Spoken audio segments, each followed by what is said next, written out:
Welcome to the HLC Chronicles, a series of asynchronous videos that we put together to talk about what we do here at Highlands. Today we're talking about making the most of our HLC evidence, or how do we do this? You'll see on your screen our mission and our vision statement here at Highlands University. Of course, you don't need to memorize this, but it would be helpful if you had the knowledge of what was included inside of it, both for the HLC and for your own edification. Currently, we stand as a fully accredited university. This was not always true. Back in 2016, for those of you that were here, it was not a good time as we were underneath the probation period at that time. We have come out of that probation period, and our focus visit in October 2020 confirmed that we have now met all the components under the standard pathway. Our next reaffirmation of accreditation is in February of 2022. So why are we talking about evidence today? The evidence that we're talking about is the evidence that the HLC, the HED, all regulatory bodies want to take a look at when they come in and they take a look at an institution like Highlands. This is written documentation that tells those regulators that they are actually looking at what we are actually doing. And so we need to keep track of all that documentation, and there's a number of ways that we do this. The key point from this is that the absence of evidence can have adverse effects. Even if we're doing something, we need to make sure that we're documenting it. So what is some of the evidence that's provided by Highlands University? Well, it's anything that substantiates the facts and the arguments presented in the assurance file, which is the assurance argument that we send off to HLC right before their visits in order for them to get up to speed on what we're doing here at Highlands. Their visit then is to double verify, make sure that we are in fact doing what we're saying we're doing inside of those assurance arguments. So some of our obligations require that we showcase the strengths of Highlands University, and that we're looking at the data that we're providing both to our people internally and also to the HLC, HED, and making sure too that we're taking care of those weaknesses that we might find in those studies. So we're identifying our vulnerabilities as well when we're going through and we're writing these HLC assurance arguments. So these are opportunities for us to improve our policies, practices, and procedures. And they go beyond just talking about things. They actually go in their action items that take a look at the performance that we're actually doing. So it's substantive achievements with our data. It's qualitative and quantitative. So we gather and we compare evidence from many different points, from many different sources. And those are what develops these criterion arguments, and that's the basis for our evidence as well. So it ensures too that the HLC is looking at what they need to be looking at by us following the processes that they dictate to us. So our audience for this assurance argument are the HLC reviewers, both the ones that come and visit on ground, on site with us, and also the ones that are in Chicago. So they really don't know Highlands. They may have never even been to New Mexico. They don't know what our data means. So we really need to explain it to them, and then they come and they double check. It also means something to our faculty, staff, students, and administrators as well. Many people don't know what other units do. They don't know how all these pieces fit together.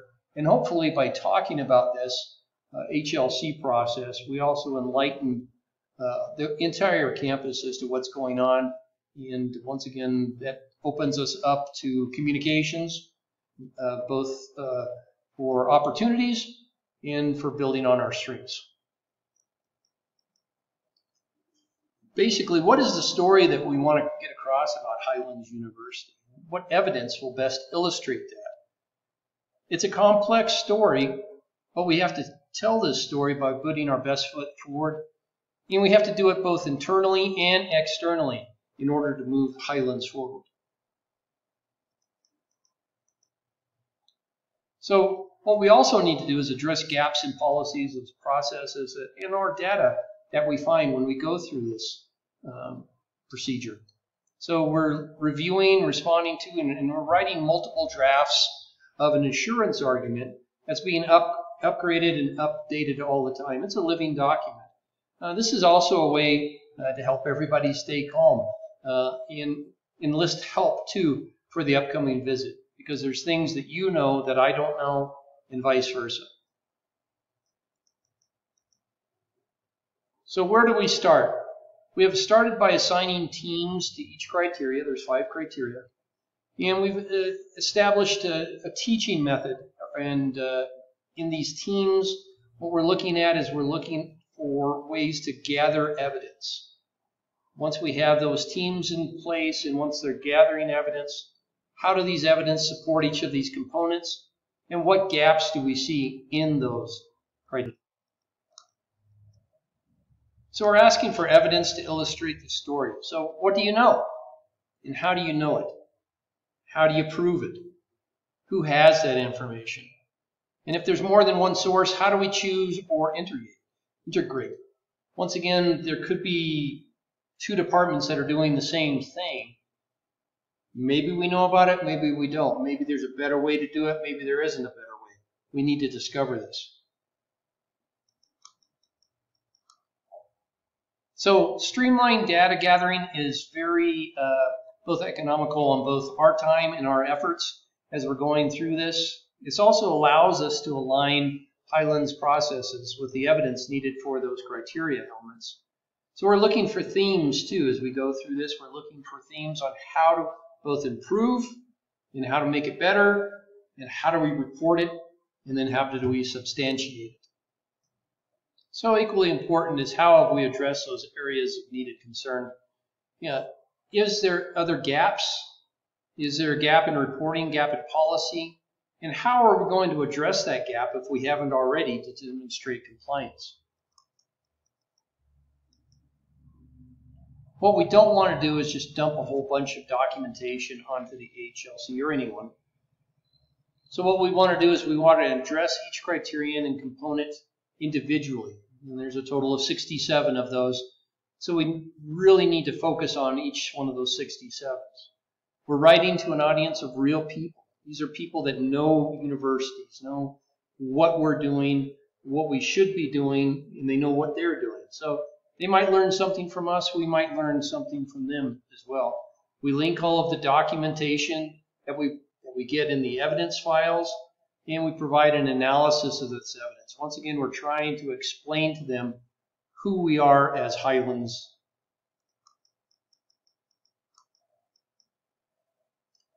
So we really do need to engage in self-analysis, critical self-analysis.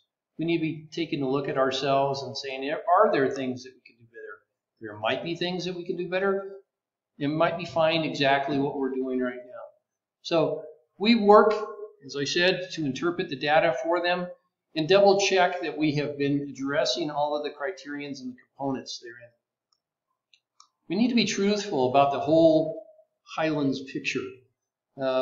Strengths and with work that still needs to be done if we identify that. We have to look at opportunities for self-monitoring. We have to make sure that our data is collected correctly, it's analyzed correctly, and utilized correctly to make a systematic and integrated manner approach in helping the entire campus. It's just not for the HLC, it's for us as well. So everybody is a critical reader when it comes to the assurance argument. Everybody has an idea. Is the story clear? Does it suggest where we're going? Do we have the evidence to support our arguments? And really, is there anything missing? So you're asking, why not simply have the HLC people gather evidence, write an insurance argument, and follow all HLC guidelines? Goes back to, once again, I may know something that you don't know. You likely know something that I don't know. Nobody knows what goes on at every department and office here at Highlands or in every meeting.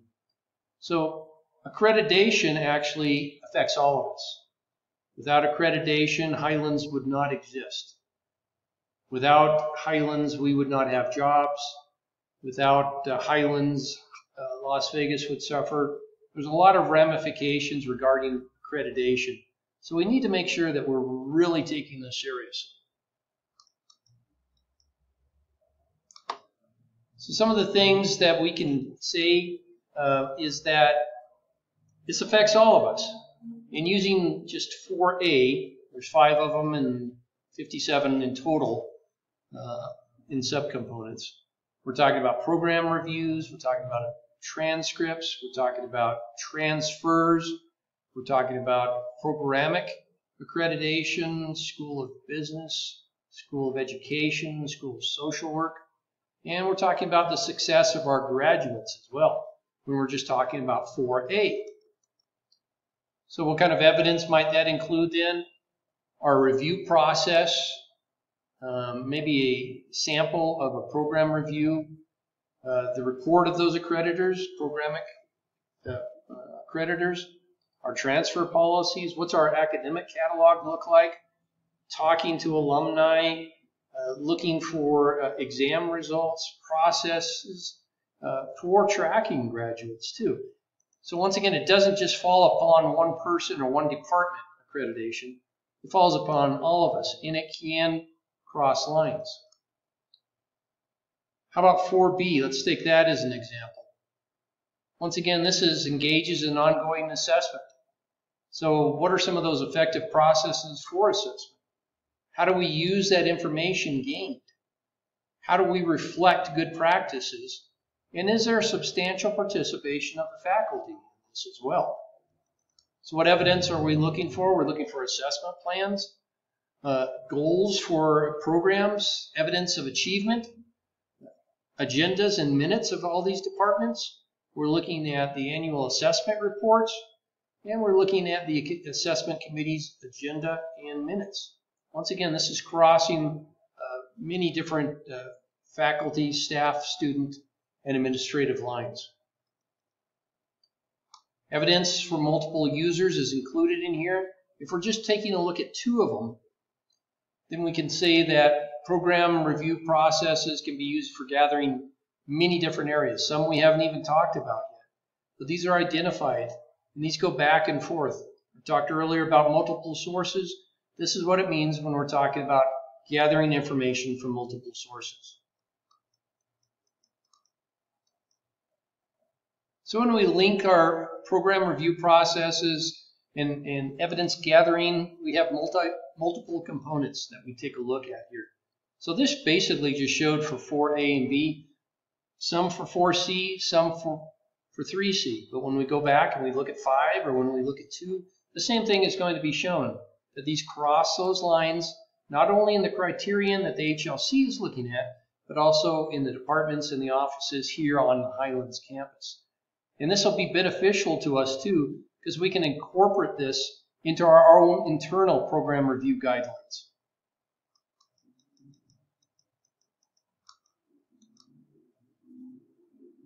So we're looking for enhanced faculty engagement with providing some of this evidence.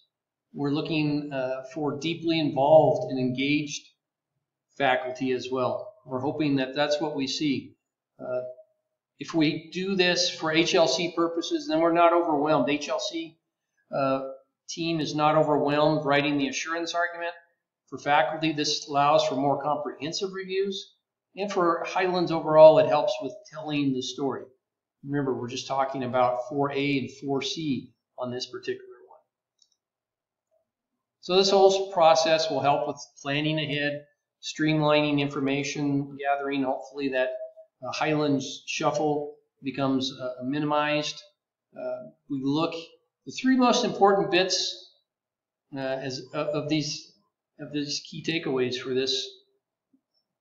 this video is evidence, proof, and documentation. Of course, those are all the same things, but that's what we need. We need evidence, proof, and documentation. We need to be strategic with our use too of this evidence for those multiple audiences and core components. So we need to be tight writing our assurance arguments. And really, we can use this opportunity to better engage the entire campus and make this more than just a simple compliance exercise for the HLC. Here's some of the resources that I used in developing those slides. The HLC website is bulky, to be quite honest, but you can find the information you need out there if you want to look for it yourself, or simply come through the HLC team. If you have any questions, I've got plenty of questions myself, but if you have any questions, make sure that you're contacting either myself or April Kent. We would be happy to answer your questions or get you to the right people to help you in answering those questions.